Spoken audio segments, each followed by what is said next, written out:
आज Doubtnut app download करें। Doubtnut पर अपने सभी गणित, रसायन विज्ञान, भौतिक विज्ञान और जीव विज्ञान के डाउट्स का करो सफाया। बस प्रश्न की फोटो खींचो, एक ही प्रश्न को क्रॉप करो और तुरंत वीडियो सोल्यूशन पाओ। अभी डाउनलोड करें। प्रश्न दिया है संलयन अभिक्रिया में ड्यूट्रॉन जो है, ठीक है, एक ड्यूट्रॉन दूसरे ड्यूट्रॉन से मिलकर के हीलियम नाभिक बना रहा है तथा एक न्यूट्रॉन प्राप्त हो रहा है। तो हमें यहाँ पे ड्यूट्रॉन, हीलियम तथा न्यूट्रॉन के द्रव्यमान क्रमशः दे दिए गए हैं। ड्यूट्रॉन के लिए 2.015 यू अर्थात एएमयू में दिया गया है, 3.017 ये हमें हीलियम के लिए दे दिया गया है तथा 1.009 यू हम लोग को न्यूट्रॉन के लिए दिया गया है। और बोला जा रहा है कि यदि 1 किलोग्राम ड्यूट्रॉन का पूर्ण संलयन होना है तो मुक्त ऊर्जा ज्ञात कीजिए और हमें 1 यू बराबर 931 मेगा इलेक्ट्रॉन वोल्ट प्रति सी का वर्ग लेना है बोल के हमें बता दिया गया है। तो आइए हम लोग इस प्रश्न को यहाँ पे हल करते हैं। तो देखिए, हम लोग जब इसको हल करेंगे तो सबसे पहले हम लोग ये जो अभिक्रिया हो रही है इसको लिख लेते हैं, ठीक है।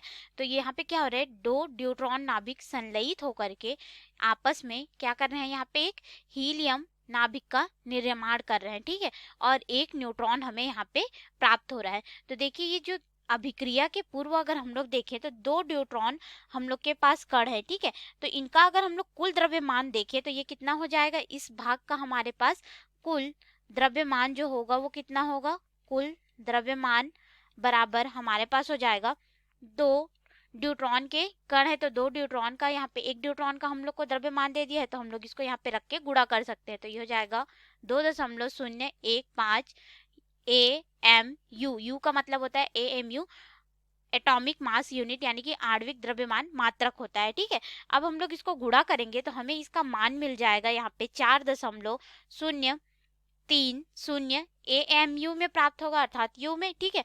अब अभिक्रिया जो होगी, अभिक्रिया कहने का मतलब जब ये हीलियम बन जाएगा और न्यूट्रॉन मिलेगा हमको तो जो उत्पाद मिलेगा, ठीक है, अभिक्रिया के पश्चात जो कणों का द्रव्यमान होगा उसको हम लोग यहाँ पे देख लेते हैं, ठीक है।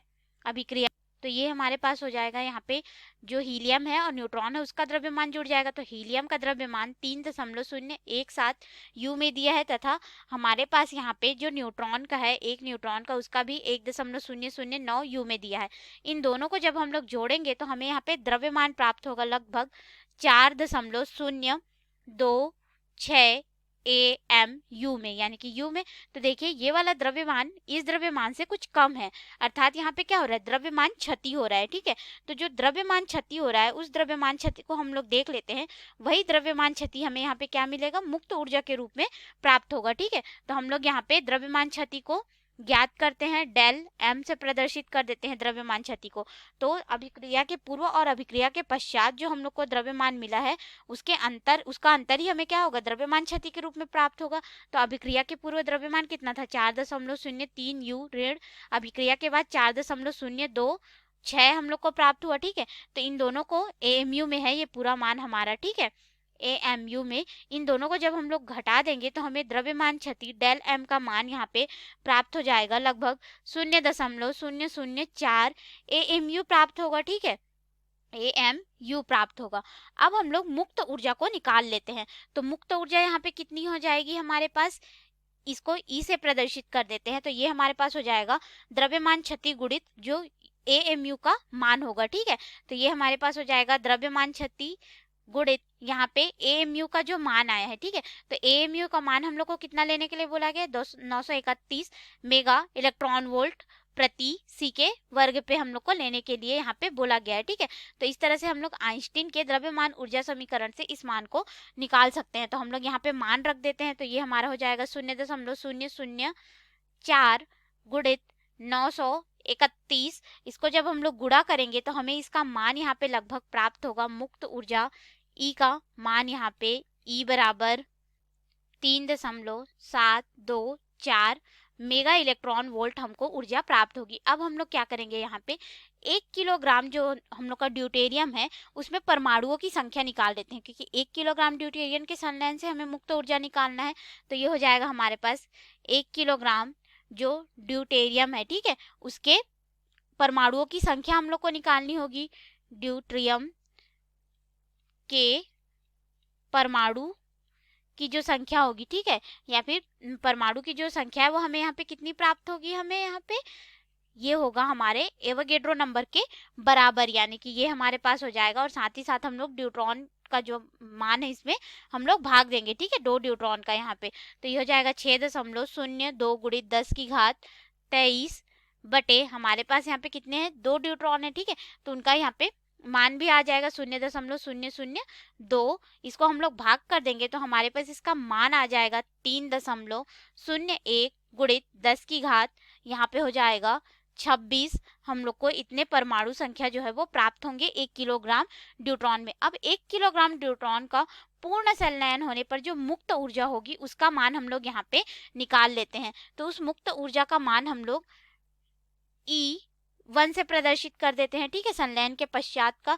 तो हमारे पास जितने यहाँ पे परमाणु संख्या है उसका मान और साथ ही साथ जो मुक्त ऊर्जा थी उसके मान को हम लोग यहाँ पे रख लेते हैं। तो ये हमें प्राप्त हो जाएगा 3.724 गुणित हमारे पास हो जाएगा ये जो परमाणु हम लोग को संख्या मिली है 3.01 गुणित 10 की घात 26, और हम लोग इसमें भाग दे देंगे 2 का। क्यों 2 का भाग देंगे, क्योंकि हमारे पास पहले ही 2 न्यूट्रॉन थे और उसका परमाणु क्रमांक कितना होता है, 2 होता है, इसलिए हम लोग यहाँ पे 2 से भाग दे रहे हैं। जब हम लोग इसको गुणा करके 2 से भाग दे देंगे तो हमें यहाँ पे मान प्राप्त हो जाएगा लगभग जो मुक्त ऊर्जा का मान है E1 से जिसको हम लोग प्रदर्शित किए हैं, ये हो जाएगा हमारे पास 5.604 गुणित 10 की घात 26 मेगा इलेक्ट्रॉन वोल्ट में हमको प्राप्त होगा। हम लोग चाहे तो इसको हम लोग जूल में भी परिवर्तित कर सकते हैं, परंतु हम लोग इसको मेगा इलेक्ट्रॉन वोल्ट में ही रहने देते हैं, क्योंकि हमें यहाँ पे जो ड्यूटेरियम है उससे प्राप्त ऊर्जा का मान निकालना था।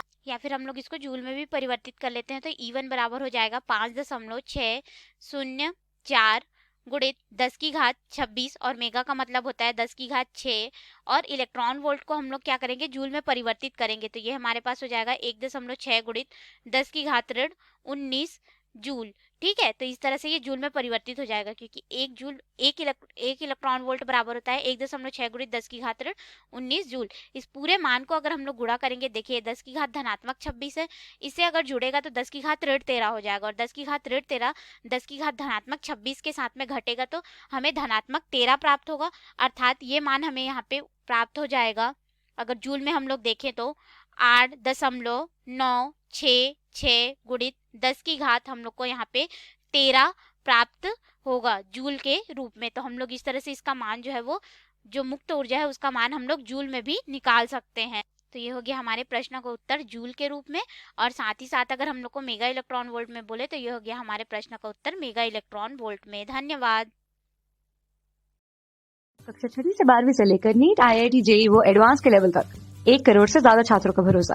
आज ही डाउनलोड करें डाउटनेट ऐप या व्हाट्सएप करें अपने सारे डाउट्स 8400 400 400 पर।